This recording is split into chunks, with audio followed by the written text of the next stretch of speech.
So,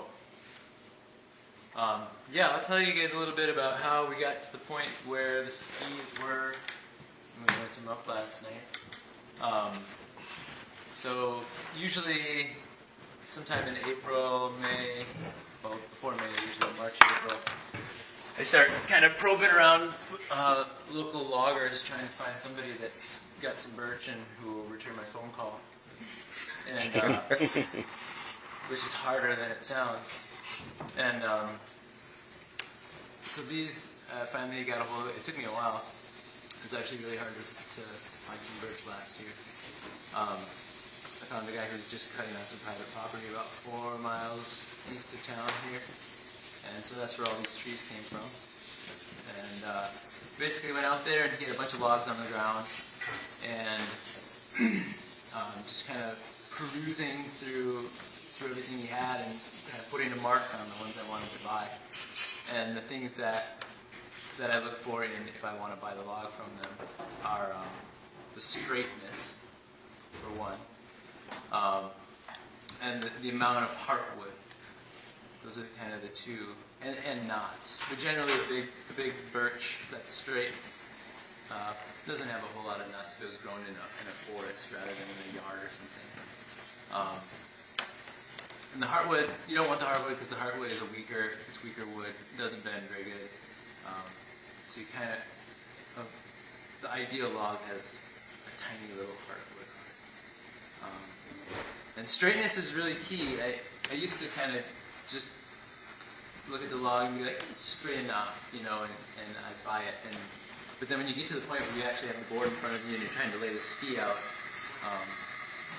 working with a board that came from a tree that was a little bit bent is not ideal.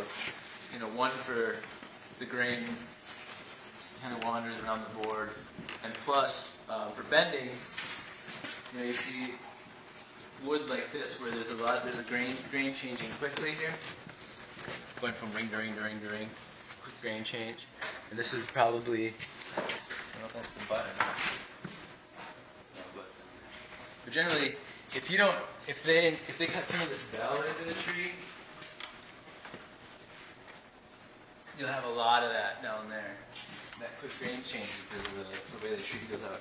And it's riskier bending that wood, more likely to break with those quick grain changes, as opposed to down here where you just have this is one growth ring, all the way here, which would bend really nice.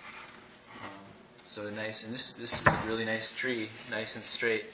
The other reason it didn't get turned into a ski was because of the wavy grain on the edges is a little tricky to carve and can do funny things to the wood, as you can see. How were those to carve down there? They're a little tricky, yeah. They call that in Canada flaming birch. It's used for, covers.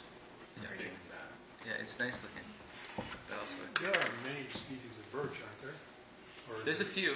Okay. Yeah, I think we have like 2 around here. Yeah, yellow and white. Well, then they differentiate between paper birch and then they have like the heart leaf birch, which I think is that more. So are these paper birch? Or okay, and they're white birch. That's the greatest number of birch. There's just a few yellow birch up in Hoveland that I know of, in 40. And down south there's river birch. But it usually has a lot of limbs low on it. There's a black birch. Yeah. How many species of birch are there? Flaming birch. The waviness in the grain. Yeah, a lot of dead birch coming up the shore. Yeah. But there's a few spots where there's fences to keep deer out, and then there's young cedar hanging on birch. You see that up on the trail sometimes? I buy the logs, bring them to a guy with a sawmill in town here, and we mill them up, just kind of like how Mark was showing on there. Definitely a lot more painstaking and longer process than just slapping them all off. Just kind of flipping them and making sure that we're getting away from the heartwood and making sure they're And recording following the grain, recording the butt end and all that. Like this one would be, you know, log number 10.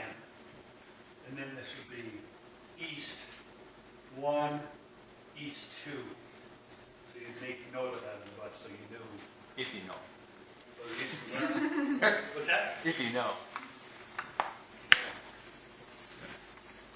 And you can usually tell butt when you're the butt of the log, but it's nice to catch your own. I mean, I used to go out in the woods with the portable mill, which Ian owns now, with 2 dogs, put the mill on a toboggan, which is a chainsaw power head, but it was a band mill, and I would go out and cut the tree. And I would just set up camp and live there for a week and cut up all my wood there and leave all the sawdust and chop up the slabs and just spread it out, cut up the branches so they all rotted into the ground and just held out the boards in. That was pretty fun. Living out in the woods with 2 dogs, just milling lumber.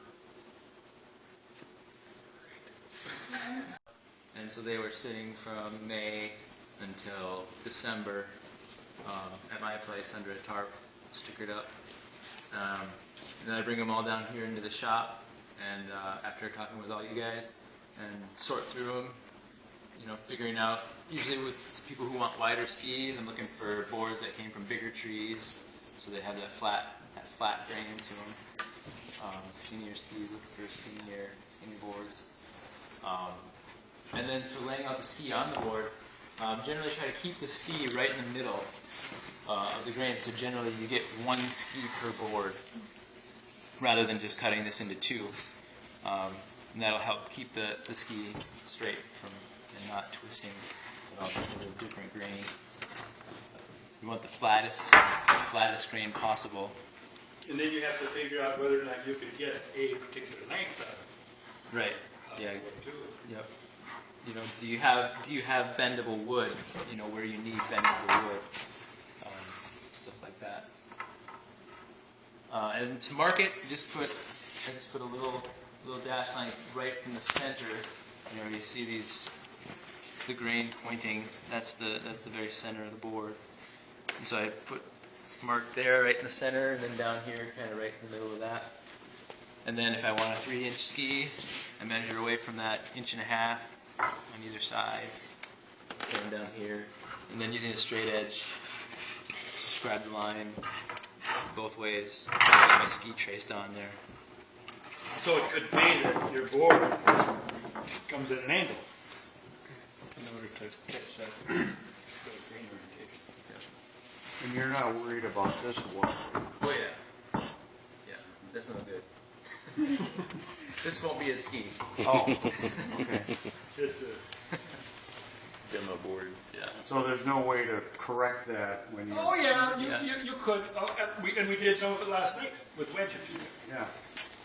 And some of that, you know, because this is green wood, not kiln dried, even though it's been stickered all summer at my place, you know, the outdoor environment is never as dry as in these buildings. And so, you know, when I bring all these into the shop, that heated shop with the in-floor heat and it's warm in there, definitely have to keep everything clamped. You know, like when I leave for the day, put everything in a nice pile, clamp it down to the benches and stuff so that it doesn't do this. And it's still, some of them might still have a little bit to them just because they're green. And then hopefully the bending takes a little bit of that out of it. But And why you want to clamp these skis in the off season when you talk about. But like the time between milling and making the skis, is that the ideal length, or does it matter? I guess it doesn't matter. I mean, you could make skis right from a fresh board, but you want them to dry before you take them out of the mold. So It just depends on the conditions. So how much you dry it's just all about the drying after the bending.